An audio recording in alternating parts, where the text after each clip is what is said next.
Today we're going to be diving into the new Laureate series from Alvarez and sharing the top 4 reasons why these guitars are turning heads. And make sure you stick around, don't forget to subscribe and never miss a video. Let's get started.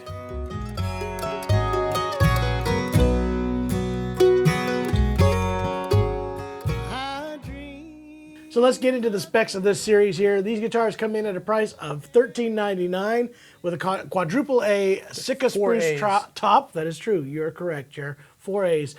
Solid East Indian rosewood back and sides with an African mahogany neck. They also have a bone nut that measures at 1 3/4 inches. Which is actually pretty comfortable at the nut. Yep. So it does also have a bone saddle as well. Ebony bridge and ebony fretboard. They also have the gloss finish that you can get in 2 different colors, a natural like this, or right behind me is the daybreak finish. I really do like that too. It's kind of a faded sunburst kind of look. It does have a really nice open gear tuners. These guitars also come with a case. It's actually a nice padded gig bag and Ivoroid binding, which I love Ivoroid binding. It's classic. In it. Yeah, it looks really, really good. As far as special features, these all come with a LR Bags hi-fi pickup already pre-installed. So let's start with the reason number 1, Jeremy, and that is their bracing. These all have a forward shifted, also known as the FS6 bracing pattern. They are hand sanded, hand shaped, kind of giving you a more traditional sound, traditional look. I think that was something Alvarez was after when they came up with the new Laureate setup. It gives you a little bit more distinct lows, a little more character, and definitely a more vintage tone.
Reason number 2, John, why we love this new series of guitars is the hand-selected bench-made process, which they kind of explain that they're going through like you would be if you were a smaller builder, and hand-selecting everything from the bridge and braces, top and back and sides to make sure all the wood is of optimal both appearance and quality so that you're getting the best out of the guitar and specific to that build. So what you're basically saying is these are still an import guitar, but they're being treated more like a boutique build in that they're really going after the best of the best in order to create the best sound. Yeah, so rather than just grabbing a pile of braces and going through them, they're actually looking at each one to make sure it lives up to this higher quality that they're trying to set a standard with these.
right, so another really great reason, in fact, it'll be reason number 3, since we're going through this in numbers, is the traditional look and tone. This is what drew us to Alvarez. Actually, this was probably the series that actually got us involved, bringing in both Alvarez and Yairi. It definitely was. We went to the booth at IBMA, or at NAMM, and saw these on the wall and heard about them, but it was that because where we come from, that traditional look that really caught our attention. Somebody had kind of told me about them. What they were trying to do was a more traditional guitar. And as great as Alvarez is and Yairi are, there's definitely some aspects of those that kind of turn off some of your traditional buyers. Not just in the looks, but also in the tone. Now, again, those are still great guitars, but we also know there is a customer specifically for this, and that is kind of why we went for that. It has you more of that traditional 1930s tone with the different bracing and the different bridge shape, the neck shape. All of these things were a little bit more traditional, making it easy for a lot of people to kind of transition from some of the other brands. They bridged it a little bit. Bridge. I made a joke. It's not. It's not exactly like a traditional Martin bridge or a Gibson bridge. It does have kind of their own take on it, just with a little bit closer look to that. Even the headstock, without being a squared off headstock, is a little bit more traditional, but not going all the way, and still kind of keeping that Alvarez uniqueness. I agree.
John, another reason, and this is reason number 4 why we love the series, is it's an exceptional value in a import guitar. It really is. A quality instrument that you can put up against a lot of U.S. built guitars for quite a lot less to the pocketbook. Yeah, I mean, these things sound great.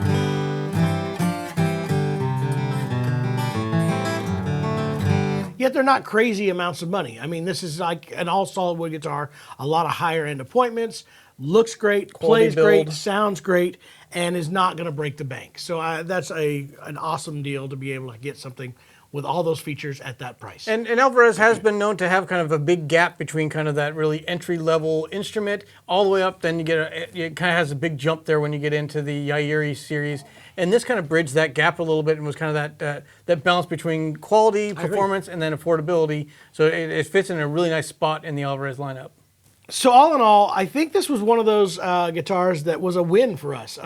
Finding this, like you said, at the NAMM show, knowing kind of what it was all about, again, came in there. I was not as open-minded as I probably should have been, to be honest. We keep learning. So I keep getting my butt kicked with that. But this was a really cool thing. So those 4 aspects really kind of brought us in: a traditional look, a great sounding tone, higher end build quality at a really good price. I mean, those are all things that we're all looking for, and I was surprised to find it in Alvarez because it was not a space that I was looking for it to be. So again, how awesome is that? Laureate brought us into the Alvarez ecosystem. So thank you, Laureate, for introducing us to the Alvarez, which was great because once we start talking about it, then all the viewers that we have out there go, "Where have you guys been?" Yes, I love my Alvarez guitar. I've had one since I was a kid, or it's my favorite guitar. So we're a little late to the party, but we're glad to be here. We do encourage you guys to come visit us. I did bring my own hat, little. thing. The little whistleblower thing. Thank you, John. We encourage you guys to come visit us either in person at the Acoustic Shop in Springfield, Missouri, where you can try out these guitars for yourself, see what you think, or you can visit us on our website, theacousticshop.com. And please be sure to like and subscribe on this channel and share it with any friends that you think might be interested, because it really helps us to grow. And if you got any kind of value out of this video, we appreciate that support. Well, thank you guys so much for watching this video. I hope you found it interesting. I know we did. If you want to see more about the Laureates, we actually did a video that's actually pretty cool. We compared it to the Laureate Series to see what's the difference between the Laureates and the Laureates. If you find that interesting, go ahead and click that right here. And guys, stick around, because there's going to be another video served up to you in seconds. Hopefully it's from us. If it's not, skip it. Yeah, skip it. Come back to another Acoustic Shop video. We'll see you next time.